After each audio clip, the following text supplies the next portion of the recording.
Hi, என்னோட name Hephzibah. ஸ்லேமான்லேருந்து வரேன். So எனக்கு டிசைனிங்ல ரொம்ப இன்ட்ரெஸ்ட் இருந்தனால பஃப் கிரியேட்டிவ் காலேஜ் நான் சூஸ் பண்ணியிருந்தேன். ஸோ இங்க வந்து நான் கிராஃபிக் டிசைனிங் படிச்சிருக்கேன். ஃபர்ஸ்ட் இங்க வந்து ஃபைன் ஆர்ட்ஸ் சொல்லி கொடுத்தாங்க. ஃபைன் ஆர்ட்ஸ் கம்ப்ளீட் பண்ணி முடிச்சோடனே எங்களுக்கு சாஃப்ட்வேர் சொல்லி கொடுத்தாங்க. ஸோ இல்லிஸ்ட்ரேட்டர், ஃபோட்டோஷாப், இன்டிசைன் எல்லாமே கம்ப்ளீட் பண்ணியிருந்தோம். ஸோ அதோட ஒர்க்ஸ் எல்லாம் நான் உங்களுக்கு ஷேர் பண்றேன். இது ஃபோட்டோஷாப்ல பண்ண மேனிபுலேஷன், பில்போர்ட், மேகசின், இல்லிஸ்ட்ரேட்ல பண்ணுவோம். இது வந்து விசிட்டிங் கார்டு, இதோட ஃப்ரண்ட் பேஜ், இது வந்து back page, ID card, insta post, பண்ணியிருந்த லோகோ டிசைன், ஃபிளையர், ரிஜிஸ்டரேஷன். அதோட black and white image.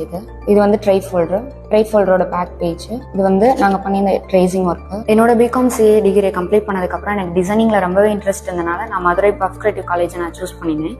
So இங்க என்னோட எல்லா ஒர்க்ஸுமே மென்டாரோட சப்போர்ட்னால பெஸ்ட்டாவே பண்ணியிருந்தேன். So thank to Madurai puff creative college.